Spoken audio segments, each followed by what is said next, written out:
Southern Albania is full of everything you want in a Southern European holiday. Sun-drenched beaches, ancient ruins, charming architecture, and a relaxed Mediterranean rhythm. In this video, I'll walk you through everything you need to know before visiting. From where to stay, how to get around, and the hidden gems you can't miss.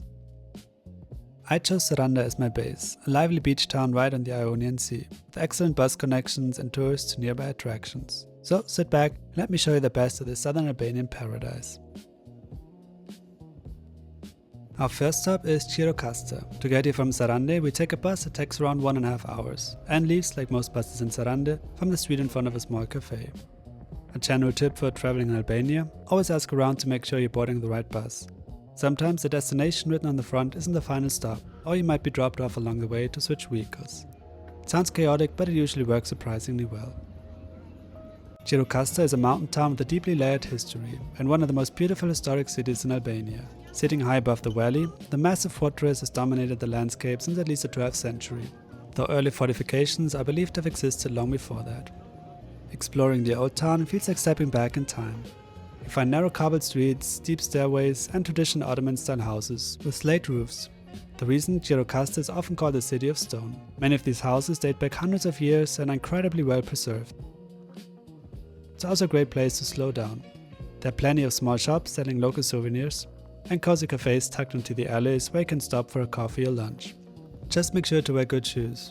The hills are steep and the stone streets can be slippery, but they're very much part of the town's charm. Of course, a visit here wouldn't be complete without heading up to Gjirokaster Castle. From the top, you get stunning views over the Drino Valley and the surrounding mountains, easily one of the highlights of the day. And before leaving, make sure to check the bus schedule back to Sarande in advance. The last bus usually leaves around 5 PM, and missing it could mean an unexpected overnight stay. The Blue Eye is around halfway from Sarande to Gjirokaster, and another must-visit place in southern Albania.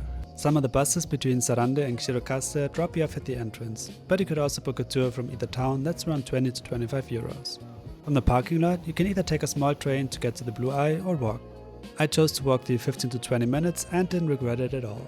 However, in the summer it can get quite hot, so make sure to bring water. The Blue Eye is a natural spring and one of the most mesmerizing sights in southern Albania. The water is so clear and deep that divers have descended 50 meters and still can see the bottom.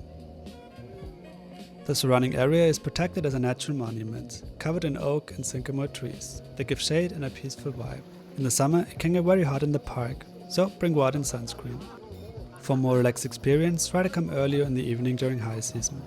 After your visit, you can relax in the cozy restaurant right next to the waters, or step in the river to experience how cold the water really gets, even in the summer. Two popular places near Sarande are the ruins of Butrint and the beaches of Ksamil. That can be visited in one trip. Take the bus from near the SOS bar because it can get really full in the following stops, so full that people weren't allowed to board anymore. The bus to Butrint costs 200 leki, which is around 2 euros, and takes more or less 30 minutes. We don't get off at Ksamil and instead take the bus until the very end, just 5 kilometers away from the border with Greece. Butrint is not just a collection of ruins, it's an entire archaeological landscape that tells the story of nearly 3,000 years of continuous human history. The earliest settlements here date back to the Bronze Age, but the city really began to flourish when it became a Greek colony, known as Butroton. Later, under the Romans, Butrint was transformed into an important city with paved roads, an aqueduct, baths, and a forum. You can still see the remains of the Roman theatre, which once hosted performances and public gatherings, and is one of the best preserved structures on the site. During the Byzantine period, Butrint became an important religious center. Over the centuries, control of the city shifted between the Venetians and later the Ottomans, who built the fortress that now overlooks the entire site. Today, Butrint is a UNESCO World Heritage Site.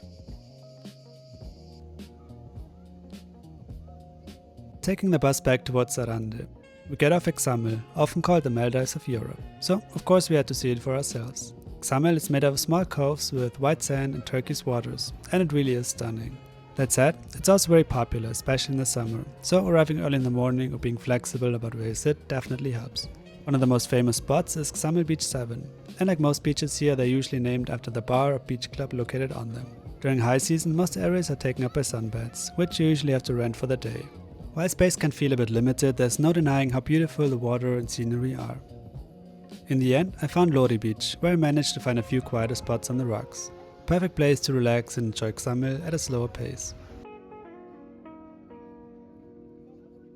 After exploring places like Gjirokaster, the Blue Eye, Butrint and Ksamil, coming back to Sarande always feels nice. It's the kind of town where you can really settle in, relaxed but still full of life. Sarande is a small coastal town, but it has everything you need. Plenty of restaurants, beachfront cafes, hostels and little local spots tucked away just off the main road. During the day it's easygoing and sunny, and in the evening it slowly turns lively without feeling overwhelming. My favorite place here is the promenade, stretching right along the sea. Walking here at sunset is something special. The Ionian Sea in front of you, the boats gently rocking in the harbor, and the sky slowly turning to shades of pink and orange. If you're up for a short trip, Le Crusade Castle, located just above the town, offers one of the best panoramic views in southern Albania. From up here you can see the entire bay of Sarande, the coastline stretching into the distance, and even the Greek island of Corfu on clear days. But honestly, you don't even have to leave town to enjoy Sarande. Sitting on the promenade, watching the sun disappear behind the hills is already more than enough. And when night falls, Sarande stays awake. Bars start playing live music, people meet up for dinner or drinks, families take their evening walk along the water. It's a calm, social atmosphere, perfect place to end your day in southern Albania.